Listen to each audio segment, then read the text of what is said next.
Ya estamos de regreso y antes del corte les dijimos que íbamos a hablar del ciberacoso contra adolescentes y ya está, vía Zoom lo tengo, ¿verdad? Bueno, él es investigador del Early Institute y es Cándido Pérez. Hola Cándido, buen día. Muy buenos días, un gusto estar por acá. Un gusto estar contigo también y pues de un tema, la verdad es que súper importante que lleva a adolescentes a la desesperación e incluso pues a veces tiene finales fatales un ciberacoso, ¿no? Sí, efectivamente el problema pues es un problema grave además en nuestro país. En el informe que nosotros presentamos hace algunas semanas desde el Institute es un informe en donde analizamos indicadores de violencia en Internet, particularmente contra adolescentes.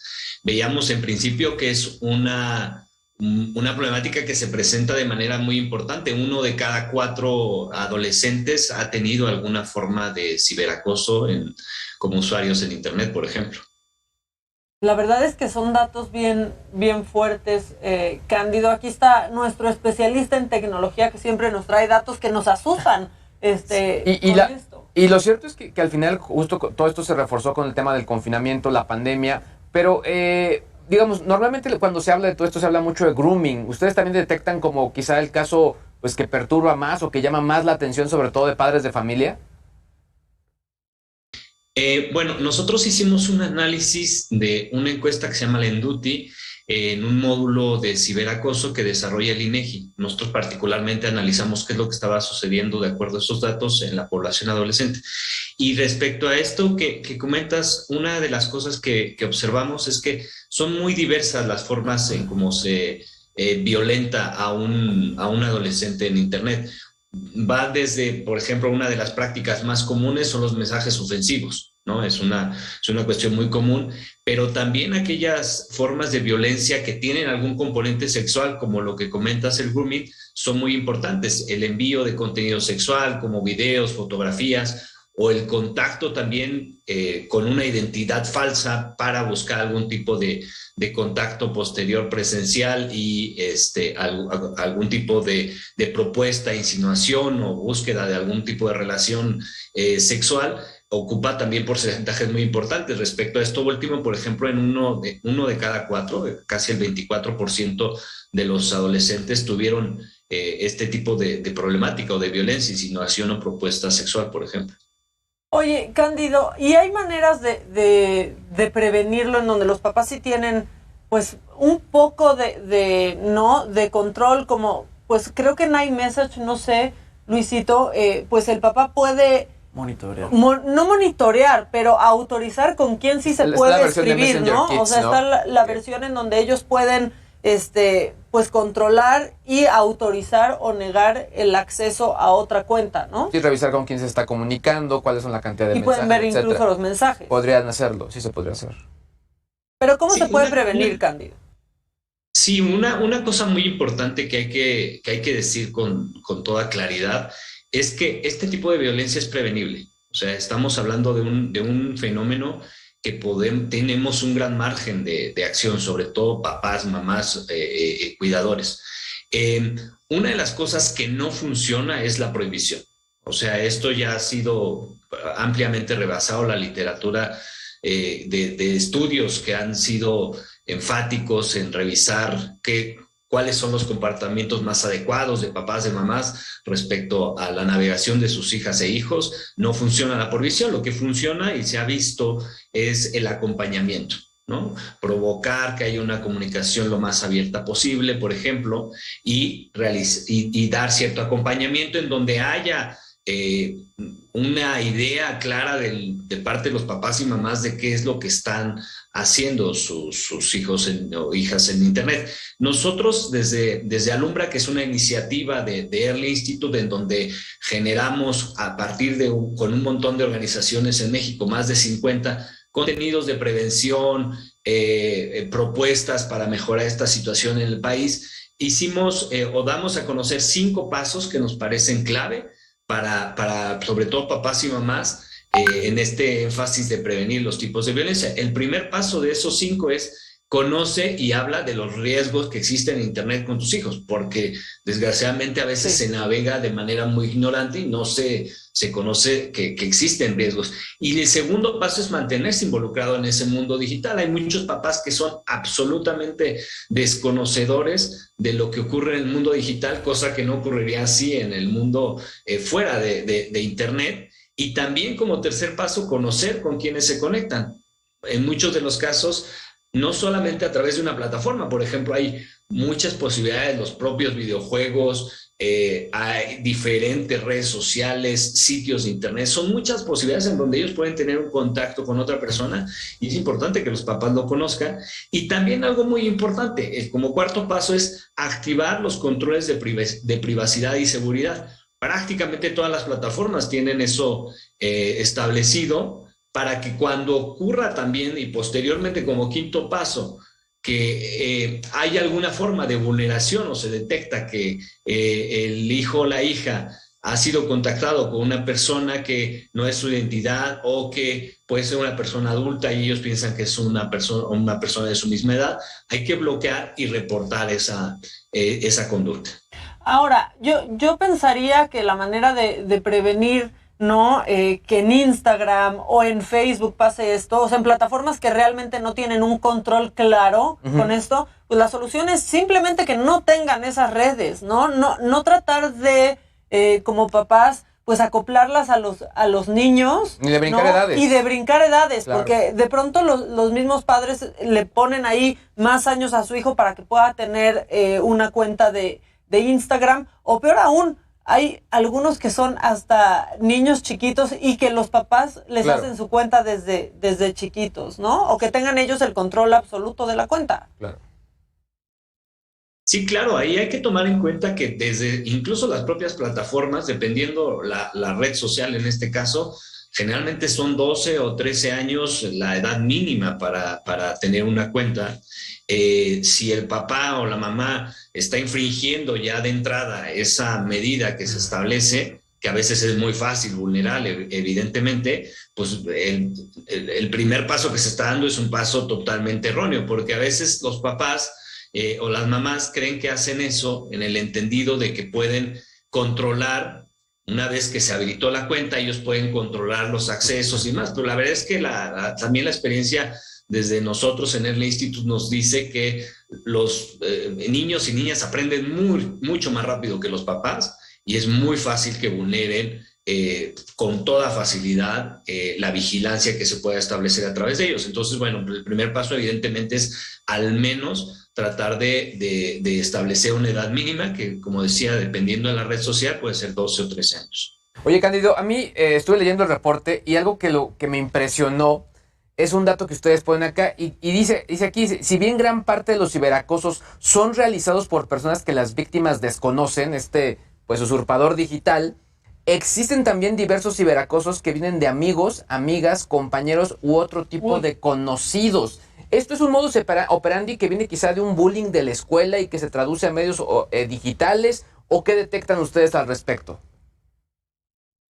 Sí, eso que señalas es muy, muy importante, porque generalmente uno asocia algún tipo de violencia en Internet a un desconocido. Si bien sigue siendo la mayoría que son personas desconocidas, también vemos una presencia muy importante, por ejemplo, de amigos o compañeros de clase, que en casi uno de cada 4, esa es la persona que está siendo la agresora. Entonces, sí hay una presencia muy importante también de personas que son conocidas. Me refiero a amigos, compañeros de clase, también a personas que son familiares, en menor porcentaje, pero también forman parte de esto. Entonces, como decía, en el caso de los amigos, por ejemplo, es uno de cada 4, su agresor es un amigo o una amiga. Entonces, sí es un fenómeno preocupante. Además, esto está asociado, si me permiten decirlo, a otro fenómeno que preocupa todavía más. Una de las formas como que preocupan más o de los comportamientos que preocupan más en Internet es cuando se comparten imágenes o videos de tipo sexual, principalmente porque se pierde el control de esa imagen o ese video y a veces entre pares es una práctica un tanto común.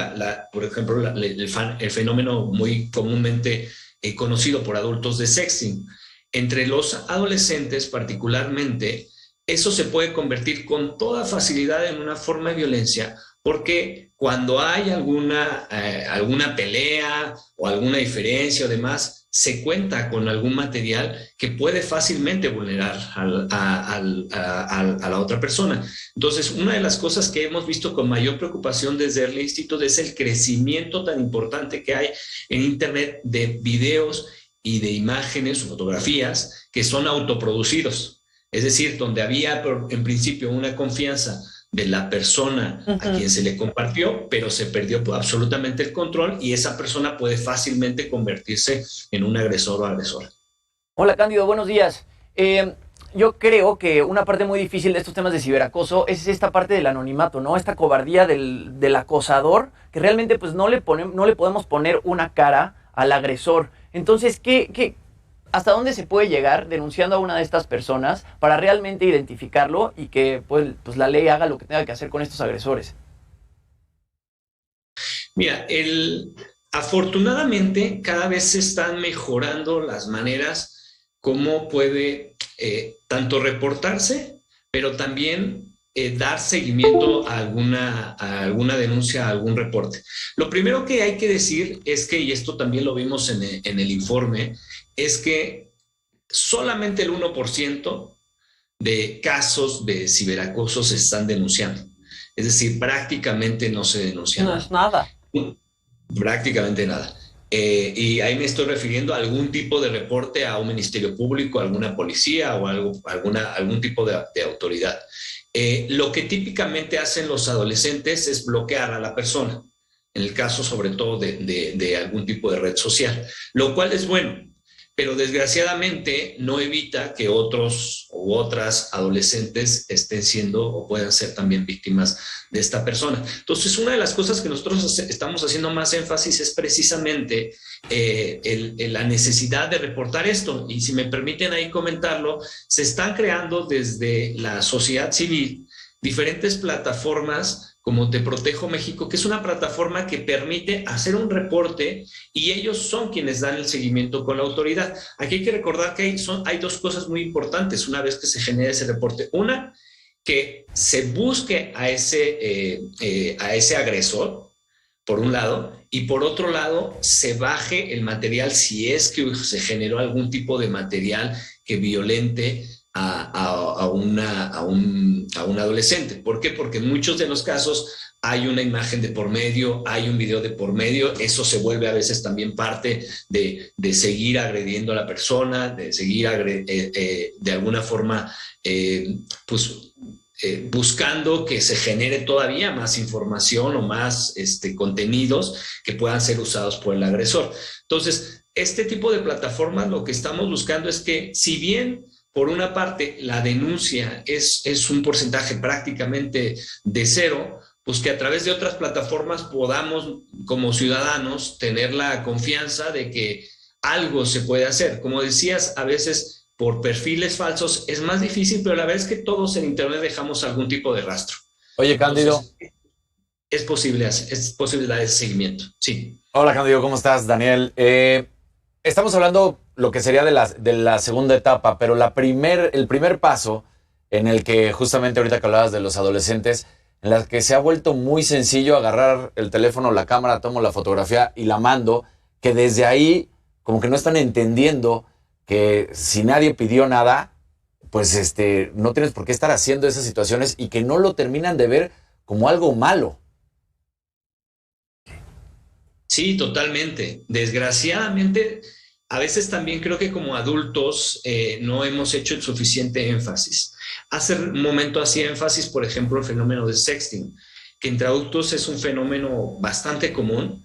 En muchos de los casos es también muy problemático y que si incluso a veces los adultos generan una imagen, una fotografía y no están conscientes de que cuando envían esa fotografía, o incluso a veces desde que la generaron porque el teléfono puede caer en otras manos, pierden totalmente el control de esa imagen o ese video, es todavía más difícil para un adolescente pensar que eso puede ser así, porque además están muchísimo más habituados al mundo digital, al mundo de generar cualquier tipo de imagen o video sin mayor complicación. Entonces, una cosa que es central aquí es sí hacer mucho énfasis. Nosotros buscamos a través de diferentes contenidos, videos y demás, hacer énfasis en que nosotros cuando generamos alguna foto o un video y la enviamos, perdimos absolutamente el control de ella. Es así de claro. Y cuando esa imagen o ese video nosotros mismos nos preocuparía que cayera en manos o fuera visto por otra persona adicional a la que lo estamos enviando, o si esa misma persona en algún momento pudiera ser no de la suficiente confianza mía, pues evidentemente no lo envíes. No caigas en esa posibilidad o en ese posible caso de algún tipo de violencia en Internet.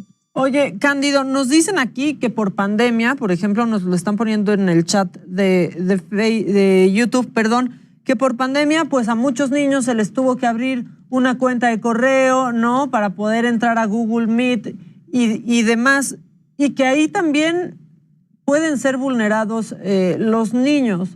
¿Han tenido datos de algo que tenga que ver con esto? Sí, hay que decir que la cantidad de usuarios en Internet se ha venido incrementando, y particularmente de niñas, niños y adolescentes se ha venido incrementando desde antes de la pandemia.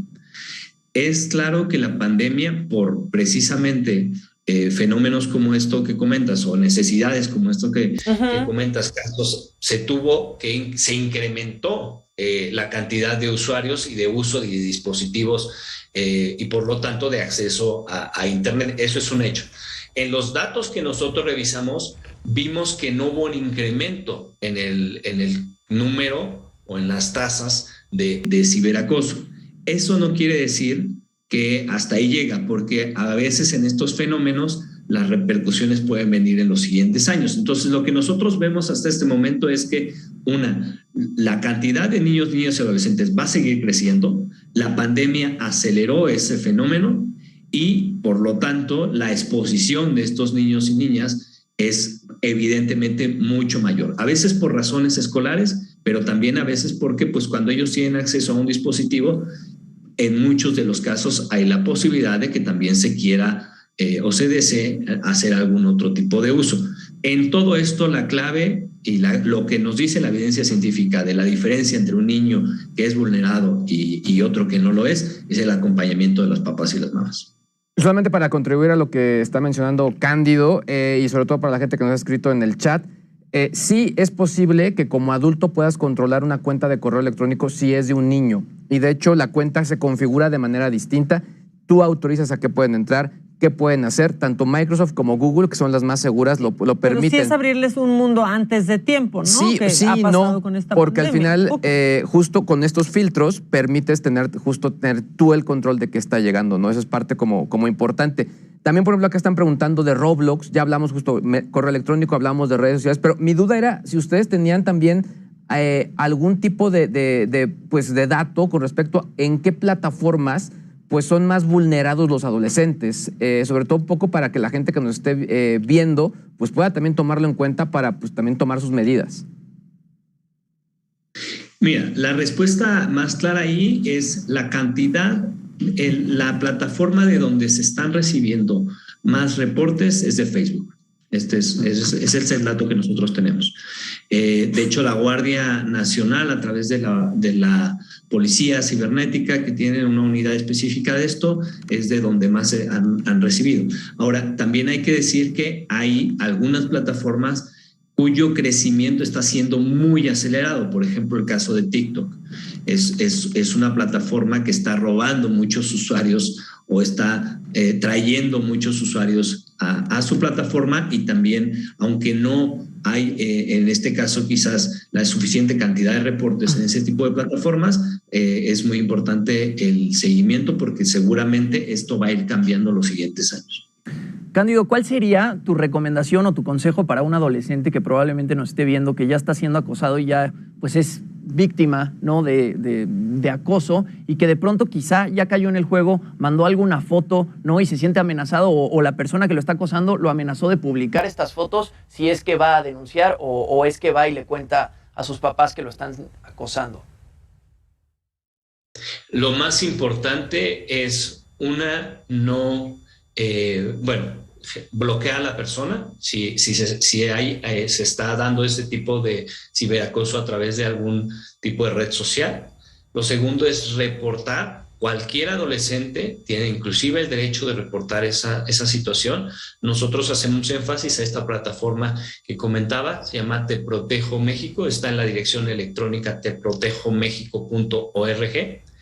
Ahí cualquier adolescente, si ya, por ejemplo, generó alguna imagen, inclusive desgraciadamente muchos de ellos se enteran de esto ya cuando vieron esa imagen en alguna plataforma o en algún sitio en internet, puede inmediatamente mandar. Lo único que les van a pedir, por ejemplo, si ya está en algún sitio de internet, la URL, para que esta organización dé seguimiento a través de las autoridades y busque también algo muy importante de esto. A veces sobre todo cuando ya se generó algún tipo de material, un video o una fotografía, está alojado en un servidor en Ucrania o en Rusia o en cualquier otro lugar, y es importante que haya colaboración. Este tipo de organizaciones tienen colaboración, por ejemplo, con Interpol, que es lo que facilita que ese material sea bajado de los servidores en donde estén alojados. Entonces, lo más importante es que no se queden en el silencio y, por lo tanto, reporten a través de alguna plataforma. En este caso, pongo a consideración o sugiero la plataforma Te Protejo México. También la autoridad, a través del 088, tiene habilitado la denuncia. En ambos casos, pues nosotros desde Early Institute lo recomendamos. Se puede, y ahí hago el énfasis para cualquier adolescente que nos pueda estar viendo, se puede hacer incluso de manera anónima. Entonces hay la posibilidad de que no se sepa su nombre. Pues muy bien. Y esta plataforma es para menores de 18 años que están siendo acosados en redes y en distintas plataformas, ¿cierto? Sí, se puede reportar ahí cualquier tipo de incidencia que tenga que ver con un niño o niña adolescente. El reporte lo puede generar el propio adolescente o el papá o la mamá o algún otro conocido. Inclusive nosotros mismos, si estamos navegando a través de algún sitio web, y ves una foto, hay que reportarlo. Eso es algo muy importante. Nosotros desde el instituto hacemos mucho énfasis a un concepto que se llama la responsabilidad colectiva. O sea, no dejemos que sea necesariamente la víctima que tenga que hacer ese reporte. Algo que está sucediendo muchísimo es que hay imágenes, videos que salen hoy, que se vuelven virales y que pasan, digamos, un poco de moda. Uh-huh. Pero en unos años vuelven a salir porque se alojaron en algún servidor. Entonces, claro, nosotros tenemos también parte en esa responsabilidad colectiva de denunciarlo. Siempre que tengamos a la mano algún tipo de información de ese tipo, es denunciable y se puede reportar. Pues muchas gracias, porque es muy buena información. Aquí en el chat nos ponen, es que como papá es dificilísimo, algunos no sabemos ni borrar o revisar el historial de Google. Sí. La verdad es que sí es un tema que para muchos padres, ¿no? A menos que seas Luis G.I.G., sí, pues salen de tus manos porque no conoces bien y pues por ende no puedes controlar bien, y tus hijos te dan dos vueltas a veces, ¿no? En conocimiento de plataformas y de tecnología. Cándido, muchísimas gracias por esta plática, es muy importante y pronto pues ojalá te tengamos por acá. Muchas gracias. Si me permite nada más decirles, claro, precisamente aprovechando la última pregunta, en la plataforma Alumbra MX, así la pueden encontrar, Alumbra MX, todo seguido, tenemos para precisamente papás, mamás, cuidadores, información para prevenir, incluso tutoriales que generamos para que se sepa cómo activar, cómo navegar en algunos de los casos en diferentes plataformas y haya pues mayor capacidad precisamente para poder prevenir. El año pasado generamos una campaña al respecto que se llamaba Que no caigan en sus redes, y a partir de esa campaña generamos muchos contenidos que estamos seguros pueden ser de utilidad para quienes nos están viendo. Muchas gracias. Ahí queda la información. Cándido Pérez, investigador del Early Institute. Te agradecemos mucho y nos vemos pronto por acá. Gracias, muy buenos días. Buenos días para ti también. Oigan, ¿y qué? ¿Sememenario o corte? Sememenario de una vez, mándalo, es tuyo. Vamos directamente, es viernes de memes, vamos directamente al sememenario. Por fin es viernes y llegaron los mejores memes de la semana. Por fin es viernes y por eso aquí están los mejores memes de la semana. ¡Neta me lo juras! Desde la caída de Spotify y el tráiler del spin-off de Obi-Wan Kenobi